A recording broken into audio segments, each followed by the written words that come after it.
A very good evening, sir. Am I audible? Yeah. A very good evening, sir. A very warm welcome to all the audiences. Sir is a pediatric neurologist at NU Hospitals, Bangalore. He has done his MBBS from STUMC Kolar, DCH from MS Ramaya Medical College, Bangalore, DNB Pediatrics from Rainbow Children's Hospital, Hyderabad, and Fellowship in Pediatric Nephrology from St. John's Medical College, Bangalore. Sir has presented at various national and international conferences on the clinical profile of inborn errors of metabolism in children with special references to small molecule disease. Sir is also an active member at a lot of associations like Indian Academy of Pediatrics, Indian Society of Pediatric Nephrology, International Pediatric Nephrology Association, Asian Pediatric Nephrology Association, and International Society of Nephrology. We are really grateful to you, sir. A very warm welcome to you. We can start the session now. Yeah, very good evening and thank you for that kind introduction. I'd start my talk on fluid management. I'll talk a little in general about fluid management and then move on to the specific scenario of managing fluids in children. So just a little about the physiology. The total body water constitutes about 60% of body weight in an adult. In an adult male, around 50% in the adult female. This I'll show you later. It varies when it comes to pediatrics. The proportions, these percentages are a little different. I'll talk about that later. So out of the total body water, about a third is extracellular, and most of it is intracellular fluid. And by percentages of the total body weight, our plasma constitutes only about 5% of the total body weight, while the interstitial fluid is about 15%, and as much as 40% of body weight is intracellular fluid. So these are the compartments I'm talking about: the extracellular fluid compartment, the intracellular fluid compartment, and the dynamics between these compartments here. So the fluid intake, what food and water we ingest. So the liquid among that is the fluid intake that contributes to the extracellular fluid.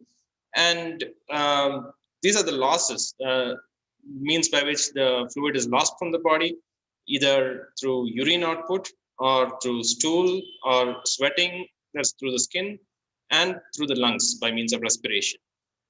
The fluid is dynamically moving either way between the extracellular fluid compartment and the intracellular fluid compartment. So, like I mentioned, these small arrows here, these constitute the insensible water loss.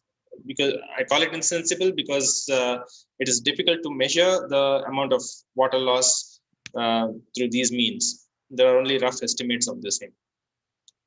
So insensible water loss constitutes about 500 ml through the skin, and that's by means of sweating, 400 ml through the lungs, and about 100 ml through the stools.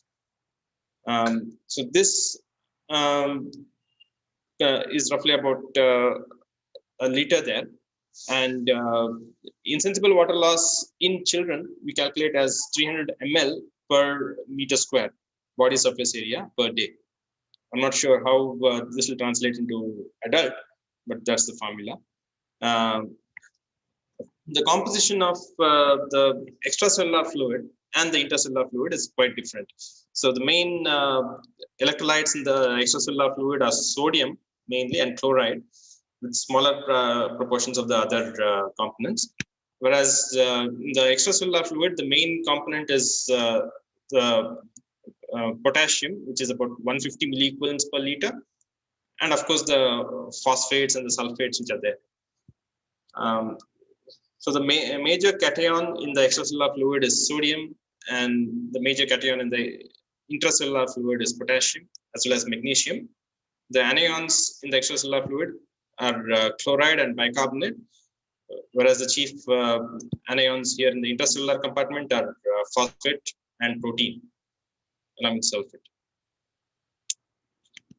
Coming to the osmolality, it is the amount of solute that is found dissolved in the solvent, and you need to remember this formula of serum osmolality, which is calculated as 2 times the sodium plus potassium plus 1 divided by 2.8 plus glucose divided by 18. I'm not going into the derivation of this formula because I need to move through to the other topics as well. So effective plasma osmolality is determined by those solutes in the plasma which do not freely permeate the cell wall and act to hold water within the extracellular fluid. So what I mean by this is components like BUN, blood urea nitrogen, creatinine, lipid can easily cross the cell membrane and permeate the cell wall, so they do not contribute to the effective plasma osmolality. So effective plasma osmolality will just be 2 times sodium plus potassium plus the glucose divided by 18.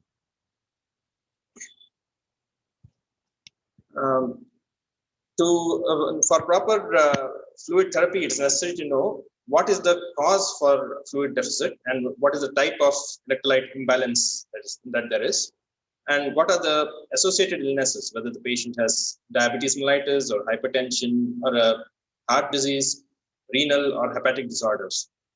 And what is the clinical status of the patient? What is the hydration status? Is he dehydrated or is he in fluid overload? What are the vital data like, and how much is the urine output per hour? So, for a rational fluid therapy, we need to know when to give IV fluids and when to avoid giving IV fluid to the patient, which fluid to give and the reasons for it, and how much fluid to give and what is the calculation. At what rate the fluid is to be infused. So given a total amount of fluid that's to be given, we need to calculate, often need to calculate and provide the nurses what is the drip rate. And what are the contraindications for the different types of fluid and why? How to correct electrolyte imbalances and when and how to use these specific fluids. So as a general principle, the oral route is always preferred compared to the IV route. Whenever the patient is able to take orally, it's preferable to correct imbalances orally, give fluids orally. Why this is because it is the most physiological route. And whenever there's a change, whenever there's a dehydration, the thirst mechanism is activated. And there are counter mechanisms like renin angiotensin system and the ADH, which try to conserve water. So we are bypassing all these routes by giving IV, and the patient has no control on the on whatever goes into his veins. What are the advantages of giving IV fluids? One, that it is accurate, well controlled and predictable. If we want X amount of water to reach the patient, we give it IV and exactly the same amount is delivered. The response is immediate and prompt. There is prompt correction of serious fluid and electrolyte imbalances.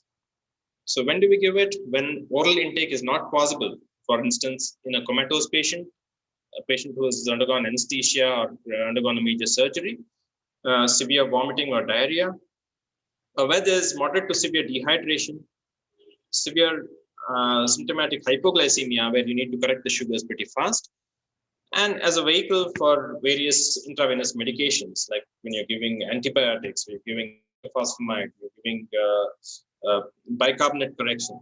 So all these things need to be diluted in fluid and then given up. So also when you're giving TPN, it's parenteral fluid. And treatment of shock, anaphylaxis, severe asthma, in poisoning or drug overdose, where you need to give forced diuresis, give a lot of fluid and a sort of diuretic as well to push out the toxin.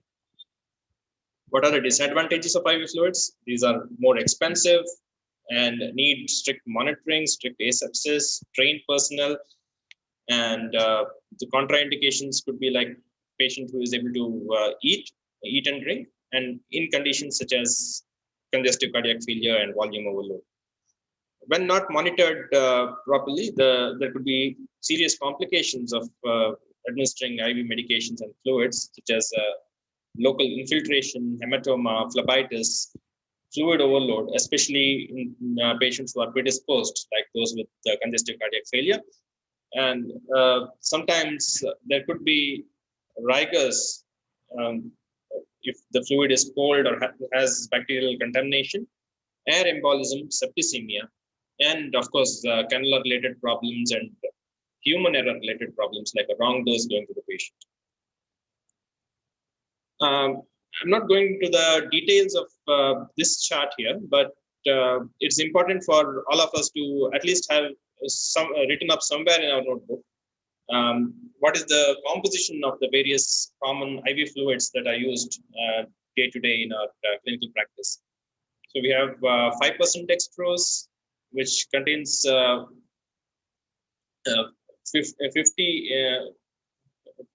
milliequivalents per liter of dextrose and nothing else, has an osmolarity of 252 milliosmoles per liter.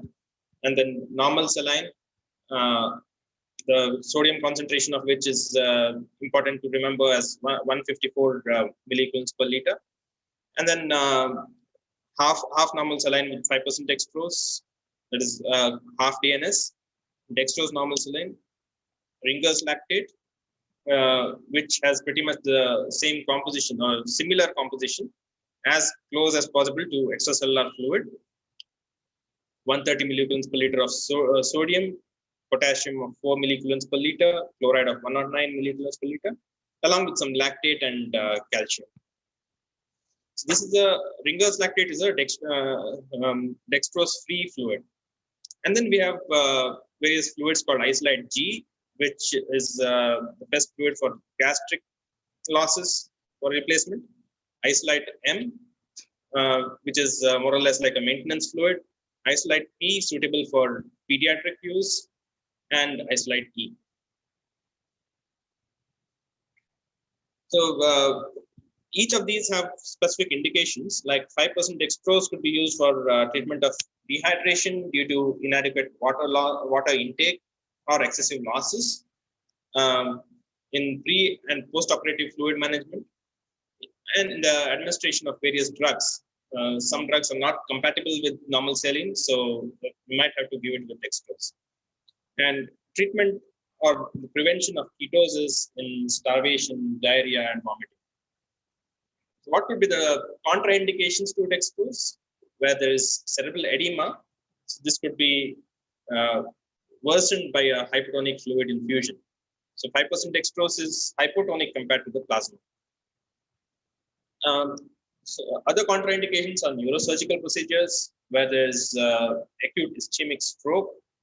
So the hyperglycemia caused by 5% dextrose aggravates the ischemic brain injury when there's a stroke.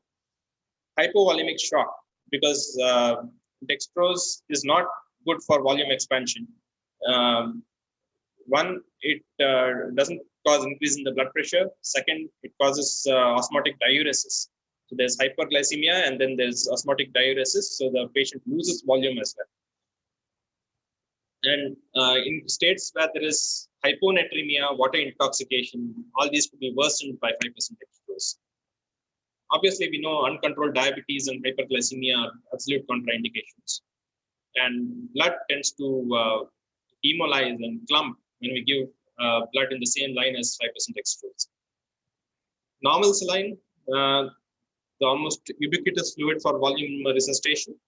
It could be utilized in states where there is volume and salt depletion, like diarrhea, vomiting, excessive diuresis, treatment of hypovolemic shock, correction of contraction alkalosis, severe salt depletion, pardon me for the spelling, and hyponatremia as a vehicle for certain drugs, and in DKA, diabetic ketoacidosis, and management of hypercalcemia. Contraindications, not too many, but you have to exercise caution in giving any type of IV fluid in patients who have congestive cardiac failure or a renal disease or a cirrhosis. Dehydration with severe hypokalemia this could worsen because we are giving a potassium-free fluid. And we need to exercise special care in administering it to very elderly or very young patients also. And dextrose in half saline, it's the maintenance fluid therapy in pediatric patients. It could be used for the treatment of severe hypernatremia, where we need to bring down the serum sodium, and in the early post-operative period. The risks could be with hyponatremia and where there is severe dehydration, diarrheal dehydration, where there is a need for higher salt replacement. Dextrose saline for the correction of salt depletion and hypovolemia, along with some dextrose which can supply some energy. It could be used for the correction of vomiting or nasogastric aspirate induced alkalosis and hypochloremia, along with certain supply of calories. And it's compatible with blood transfusion, so it doesn't cause hemolysis like 5% dextrose. Contraindications, again, cardiac, renal, and hepatic disease, and where there's hypovolemic shock. Basically, all dextrose-containing fluids cause osmotic diuresis, so they're not useful in the treatment of shock at all. Ringer's lactate, main indication is for correction of severe hypovolemia, volume resuscitation in post-operative patients, burns, fractures, as peritoneal irrigation, etc. Diarrhea-induced hypovolemia with hypokalemic metabolic acidosis, like diarrheal dehydration, and in DKA. So DKA, generally we use normal saline, but sometimes you could use Ringer's lactate as it provides glucose-free water again and corrects the metabolic acidosis and hypokalemia that there is. The contraindications for Ringer's lactate, because it contains a lot of lactate, which needs to eventually get metabolized in the liver to bicarbonate. So any liver disease, severe hypoxia or shock causing poor liver perfusion is a contraindication to use of lactate-containing fluids, Ringer's lactate. Also, severe CCF, in severe CCF, Ringer's lactate use can worsen the lactic acidosis. Addison's disease, patients with vomiting and continuous nasogastric aspiration. So these people will already have an alkalotic state. So giving Ringer's lactate could worsen it. And you shouldn't combine it with a blood transfusion, mainly for the reasons of hyperkalemia. And calcium in RL can bind certain drugs. So we shouldn't be combining it with antibiotics and other medications which are non-compatible. So these are the chief contraindications for RL use. Isolite G is the chief replacement fluid for patients with RT aspiration or a lot of vomiting. And it could be used for the treatment of metabolic alkalosis due to excessive administration of sodium bicarbonate or diuretic therapy. Contraindications again are hepatic failure because it contains a lot of ammonium chloride, which generates a lot of H+, and again that reaction has to take place in the liver, where there's hepatic failure. The unchanged ammonium ions precipitate and can trigger hepatic coma, worsen hepatic coma. And where there's renal failure, again there could be worsening of uremic acidosis because of the hydrogen ion release, and hyperkalemia because it's again a potassium-containing fluid. Metabolic acidosis, if it is already there, can worsen. And severe vomiting with shock. In this condition, there's risk of hyperkalemia, and the blood pressure doesn't improve with the Isolite G. Isolite M, it is the ideal maintenance fluid therapy, mainly used in adult, but not so common. Correction of hypokalemia secondary to diarrhea, bilious vomiting, prolonged infusion of potassium-free IV fluids, ulcerative colitis, etc. So basically to correct hypokalemia. And the contraindications are in renal failure, where there's hyperkalemic state, hyponatremia, water intoxication, burns, and adrenocortical insufficiency. Coming to isolate P, it is the preferred maintenance fluid therapy in infants and children, in young children, and where there is excessive water loss or inability to concentrate urine, like in central or nephrogenic diabetes insipidus. The contraindications could be hyponatremia, because the sodium content is pretty low in isolate P. It could worsen hyponatremia, where there's, and again, other contraindications such as renal failure and hypovolemic shock. Isolate E is having a composition similar to extracellular fluid. So its indications are predominantly for correction of diarrhea, metabolic acidosis, and maintenance of ECF volume preoperatively. Again, states where there is metabolic alkalosis due to diuretic or bicarbonate use, or metabolic alkalosis due to vomiting or the Rayleigh tube aspiration, could be contraindications to use of isolate E. So some snippets here to remember, which is the most physiological fluid. It is RL because it has a composition almost similar to that of extracellular fluid. And for correction of acidosis, you could use Ringer's lactate because it provides bicarbonate, isolate E, isolate P, and isolate M. IV fluids which directly correct the alkalosis, like I mentioned, isolate G has ammonium chloride in it and provides hydrogen ions and corrects the alkalosis.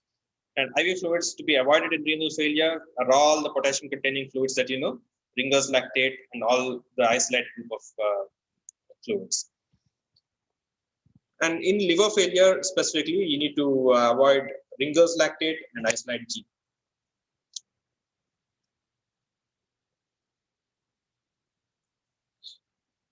Coming to my pet topic of fluid therapy in children. So what is different in children? The volume and distribution of body water. I think I mentioned in my first slide that in adults, adult male, the proportion of body that is water is 60% and it is 50% in the adult female. But look at this in the infant. It is 80% of the body water, body weight that is water. And this is for the term neonate. It is not for the preterm babies. In extreme preterm, it's almost 90% of the body weight that is water. So this is in comparison to the 60% in older children, adolescents, and adults. Again, there are major differences in the percentage of extracellular and intracellular fluid. The extracellular fluid volume is comparatively larger in children, approximately half of the, equal to the intracellular volume in the neonatal age group, and then subsequently it decreases. Whereas in adult, like I mentioned, it is 1/3, 2/3. Extracellular volume is half that of intracellular fluid volume. And there's a large turnover. What I mean by that is an infant exchanges about half of the total extracellular volume per day compared to 1/7 in an adult. So he passes a lot of urine. His ability to concentrate urine is very less. So passes a lot of urine, and that much of fluid needs to be ingested. So there's a very rapid turnover. 50% of the extracellular volume is replenished and lost each day. Again, because of the greater body surface area compared to body weight, these children tend to lose a lot of fluids and electrolytes through the skin. There's greater insensible water loss, greater urinary losses, especially in the neonatal period. I mentioned the reason for it, that they cannot concentrate urine adequately till the age of 2. And also the thirst mechanism. Although this is intact in children, the young infants are unable to indicate their need for additional fluid, even when there's fluid losses. So the child and an infant with diarrhea ends up in dehydration pretty fast because he's not able to indicate his need, his thirst. So he doesn't get enough water to drink and he gets dehydrated. The other consideration in children is the smaller total volume that is required for fluid resuscitation.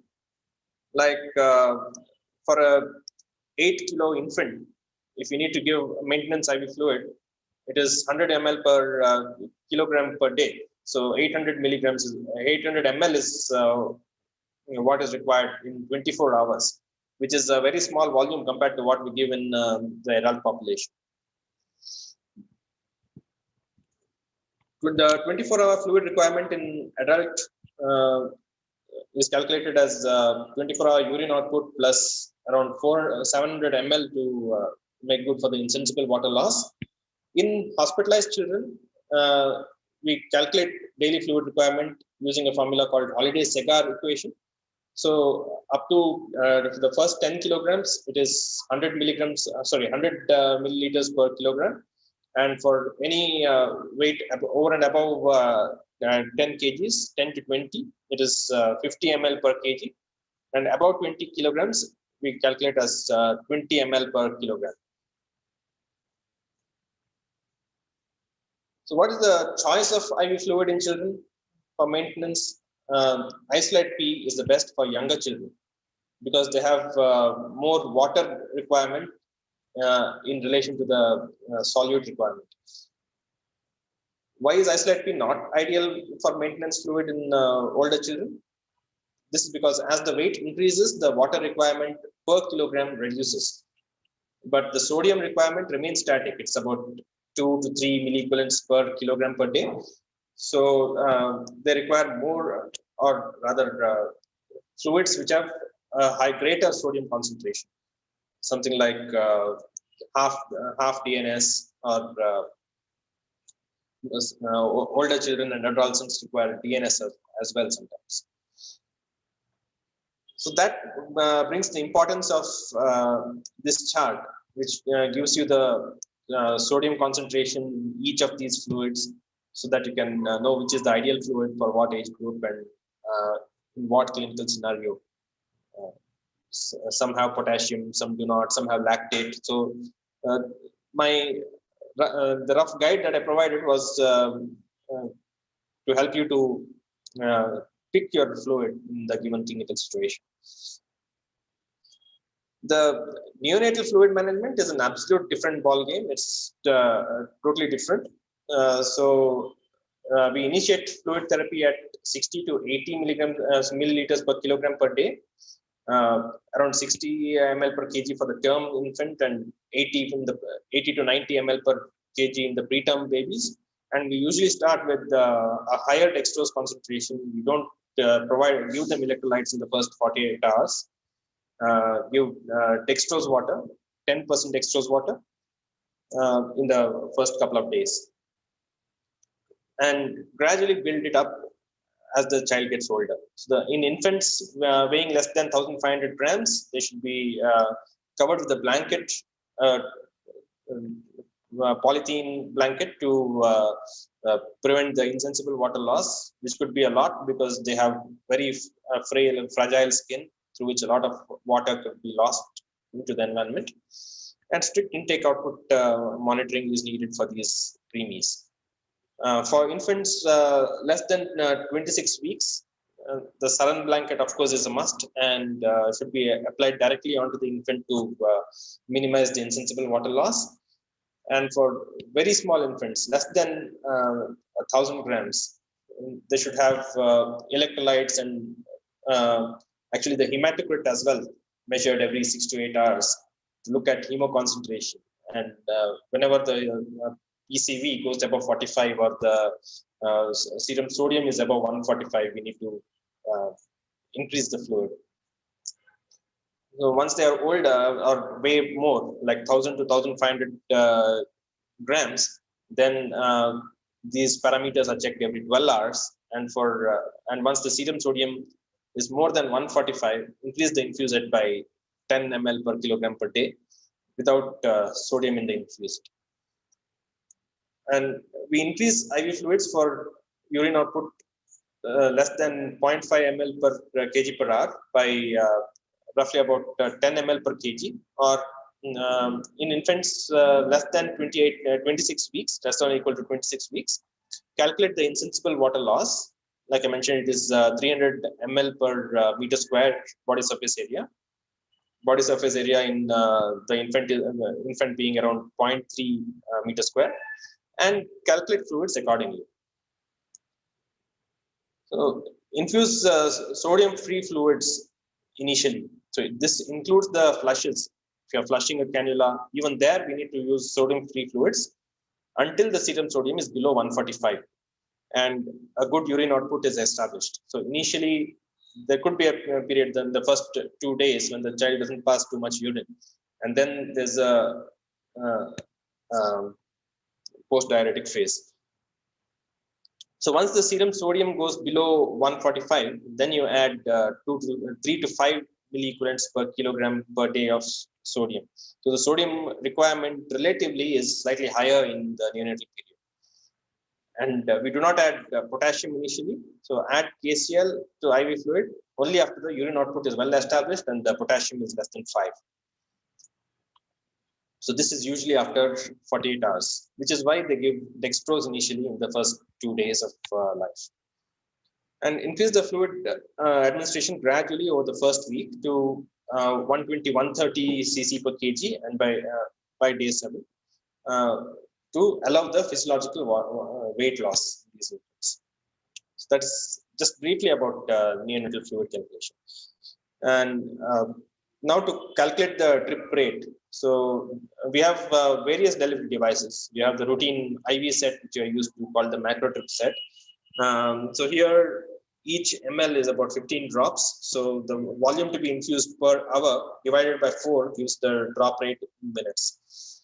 And for the micro drip set, it is 60 drops per ml. So the calculation is volume in ml per hour is equal to the drop rate per minute. And then for very sensitive calculations, of course, you use the DOSI Flow pretty often to set the drip rate, fluid rate quite accurately. But this again I found is not very effective because there's a thrombophlebitis or the cannula is dislodged, it doesn't give any alarm. And then we have these infusion pumps and syringe pumps, which are there to deliver pretty small volumes of fluid accurately. How do you assess dehydration? So if there's, we could call it mild if just the thirst is mildly increased and there are no other identifiable signs or symptoms. Moderate if there's an increased thirst, decreased urine output, slightly dry mucosae, agitation, mildly reduced activity, and mild tachycardia. Dehydration could be severe if there are severe symptoms like sunken eyeballs, depressed fontanelle, loss of turgor, skin turgor, either severe oliguria or anuria, sometimes hypotension, marked tachycardia, and signs of poor tissue perfusion, pallor, cold extremities, weak or non-palpable pulse, drowsiness, and coma. So what we need to do for fluid replacement in such cases is calculate the percentage of fluid deficit in these children. So if there's a mild dehydration going by the criteria that I just mentioned, then in a young infant, this comes to about 5% fluid loss. In an older child, about 3%. So the approximate fluid deficit is about 40 to 50 ml per kilogram. In moderate dehydration, for the young infant, it's anywhere between 5 to 10% of fluid loss. In older children, it's around 6%. And for severe dehydration, it is roughly about 10 to 15% in the younger infant and about 9% in the older child.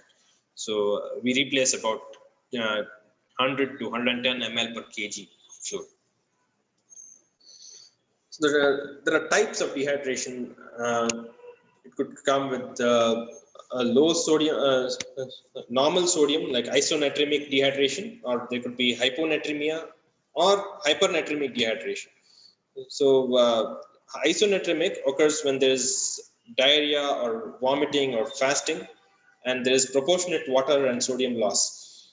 Where there is sodium loss disproportionate to the amount of water loss, there is hyponatremic dehydration, and this could occur where there is excessive perspiration or sweating, which is causing the losses, along with or there could be diarrheal or vomiting causing dehydration, along with free water intake. So the patient has taken more water and not taken enough salt, so it has landed in hyponatremia. Hypernatremic dehydration specifically can happen where the diarrhea has been treated with hyperconcentrated ORS, or there's inadequate water intake.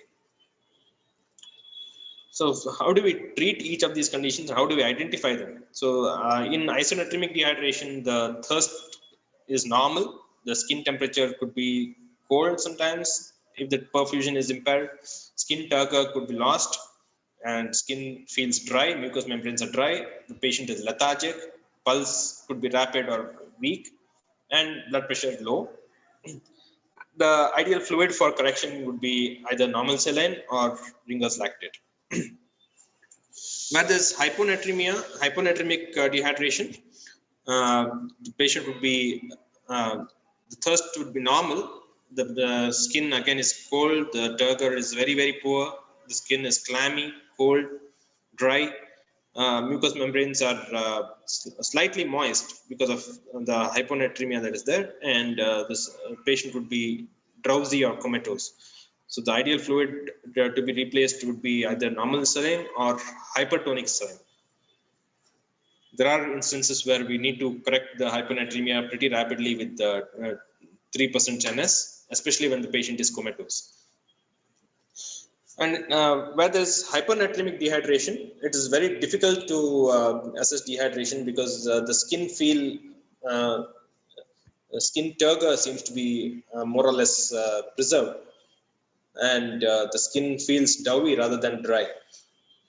So these children are hyper irritable, and the pulse is moderately rapid, not as rapid and ready as with hyponatremic dehydration, and blood pressure is more or less preserved. The selection of fluid here would be a fluid with either low sodium content or sodium free fluid like 5D. Isotonic saline if the patient is in shock.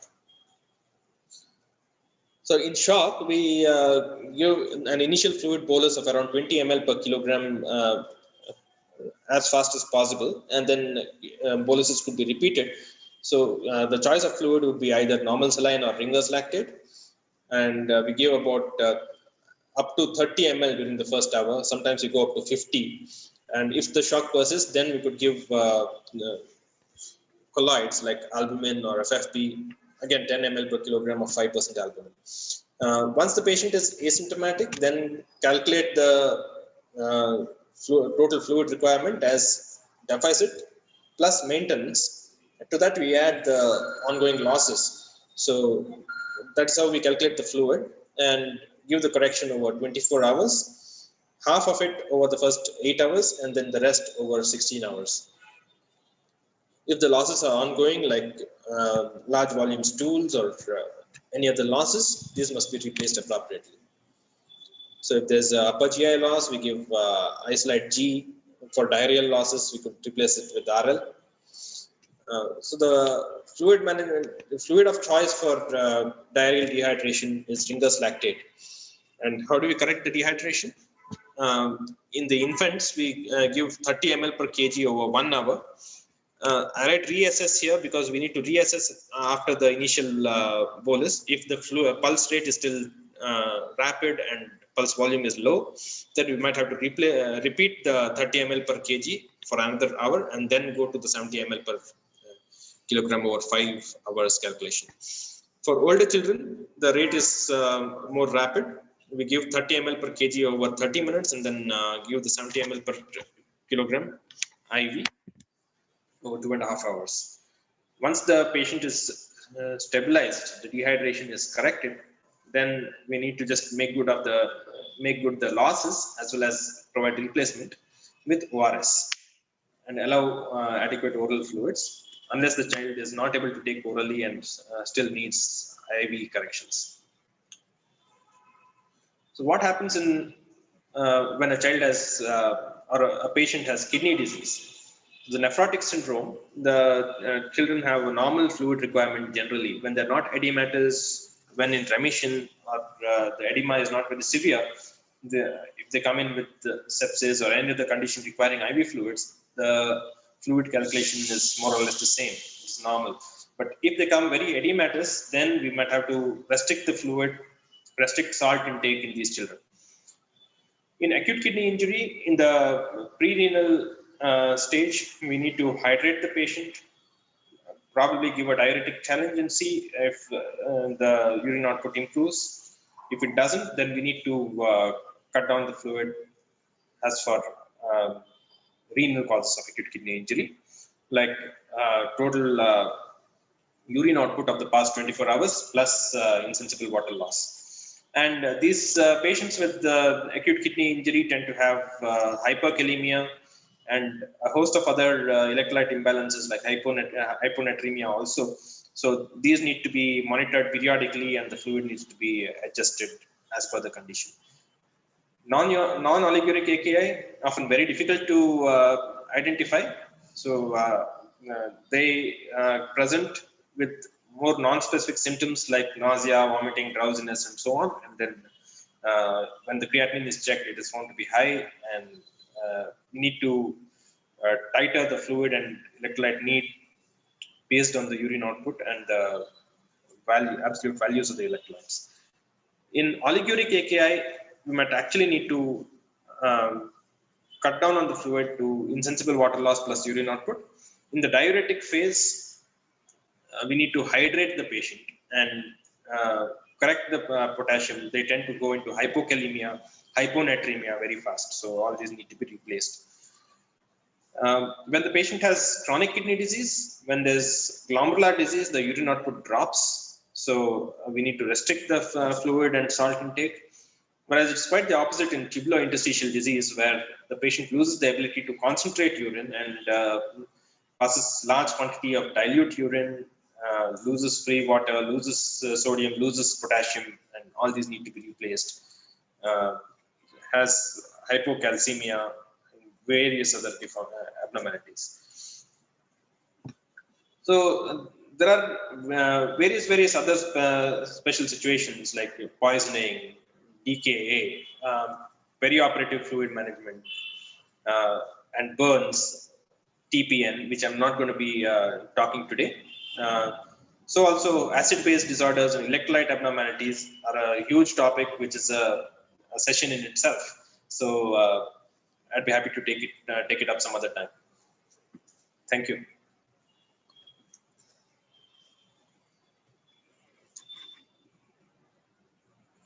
I'd open it up for questions.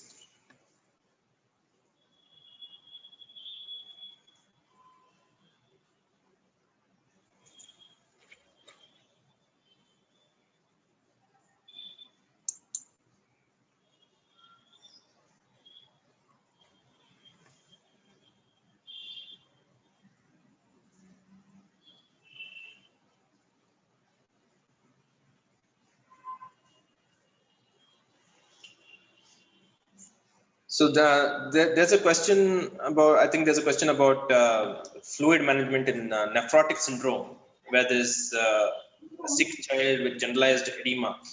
I'm not sure if what was meant was a child in shock. So if there's shock, we need to treat it because it's intravascular volume depletion.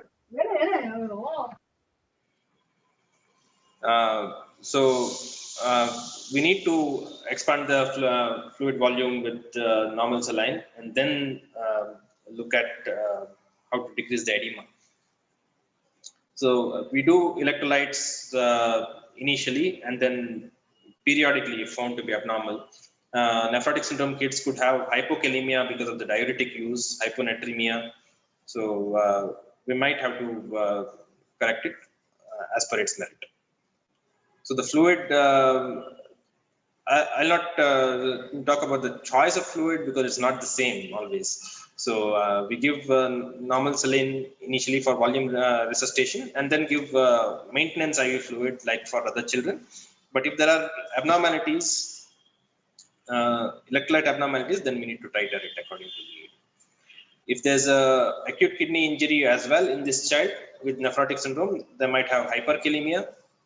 If there's normal renal function and a lot of diuretic use, a lot of edema, then there's hypokalemia and hyponatremia. So the fluid can be very, very different in each of the situations.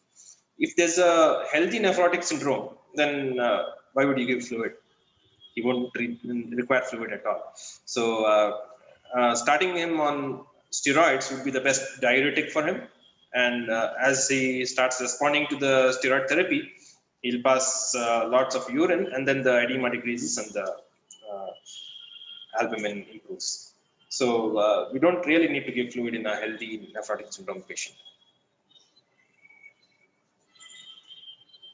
Any other questions?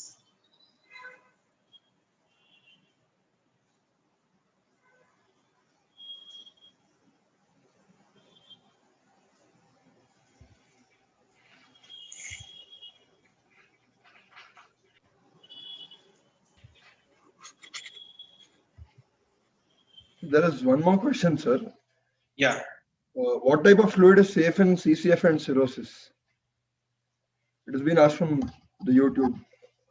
CCF, in CCF we do, and cirrhosis, in general we don't use lactate containing fluid because it will worsen the lactic acidosis. So you avoid RL. That is one. Otherwise, by and large, you could use any of the other fluids based on the need. It's more about the volume. You need to infuse a lower volume slowly over a longer period, and look for signs of CCF, an enlarging liver, JVP, breathlessness. If anything creeps, if anything develops, then you need to cut down the fluid. So, yeah. I have a question, sir. Yeah. So how do we assess for fluid responsiveness in this? Once we start fluid therapy, so how would we assess for the responsiveness in these children, sir? So when a child is in shock, hypovolemic shock, so what are the features you look at? So there could be one, there's the mucosa and other things that you look at to assess dehydration. Second is the tissue perfusion. So there is his extremities will be cold, his pulse volume will be low, rapid pulse, blood pressures will be down, and CNS, irritability, drowsiness. These are the signs of volume depletion. So as you give him fluids, all these should decrease and subside. So his pulse volume should improve and tachycardia should settle and BP should stabilize.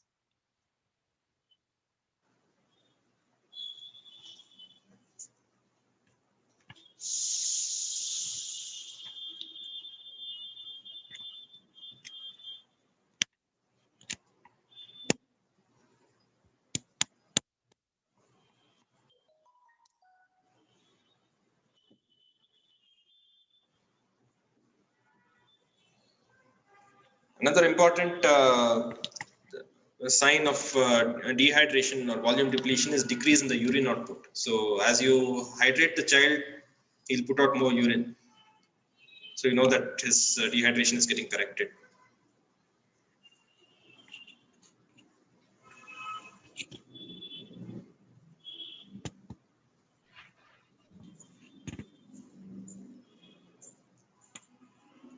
Any other questions or comments?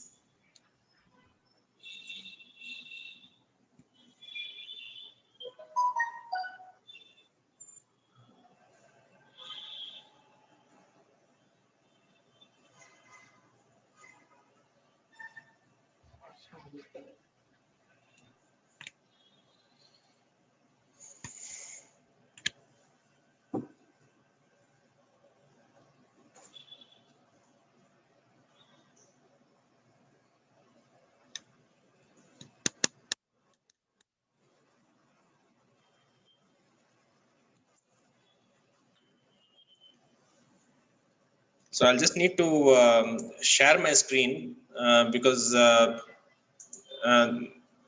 somebody wants to see the slide on neonates, fluid management in neonates. Give me a moment on that.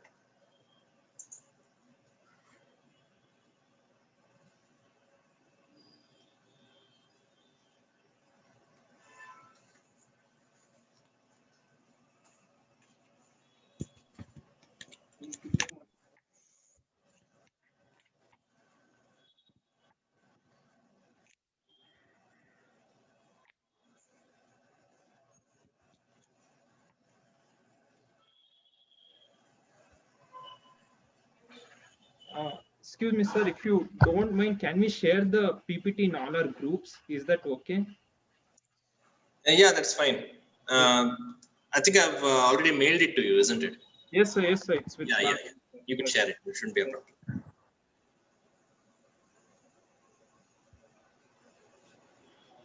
Any other doubts, participants?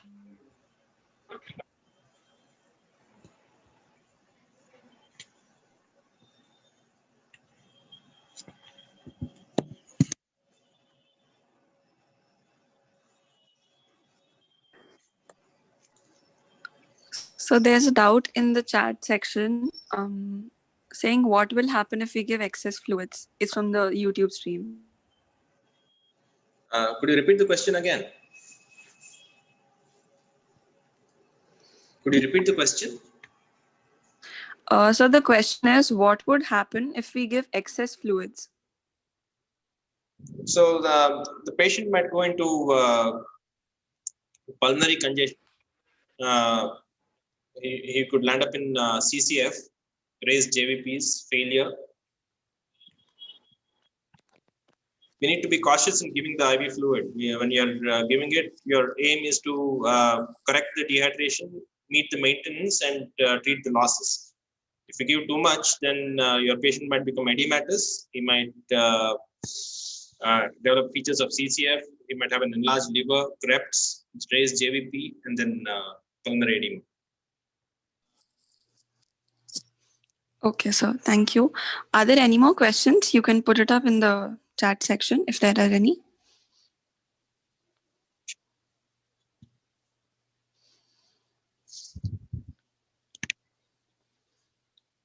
Okay. So as there are no questions on the chat box and the YouTube stream, we can wrap this up. So thank you so much for giving in your valuable time. And I'm sure all of us have benefited from the class. Thank you so much, sir. Thank you very much. Thank you so much, sir. Looking forward for more such classes, sir, for clinical scenarios as well. As and when you're free, sir. Yeah. Do let me know the topics if Yes, I need to. sure. Thank you. Thank you,